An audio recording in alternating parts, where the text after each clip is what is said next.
Indian politics లో అసలైన climax మొదలైంది. ఎగ్జిట్ పోల్స్ ఒకటి చెప్తే రిజల్ట్స్ లో ఇంకొక రేంజ్ లో సునామీ కనిపిస్తోంది.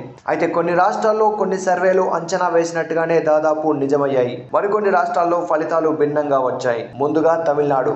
యాక్సెస్ మై ఇండియా దళపతి విజయ్ 98 నుంచి 120 సీట్లు గెలుస్తుందని సర్వే చెప్పినట్టే ఇప్పుడు టీవీకే పార్టీ 100 సీట్ల మార్కును టచ్ చేసింది. డిఎంకేని మూడో ప్లేస్ లోకి నెట్టేసి ఆరంగేటంలోనే విజయ్ ప్రపంచనం సృష్టిస్తున్నాడు.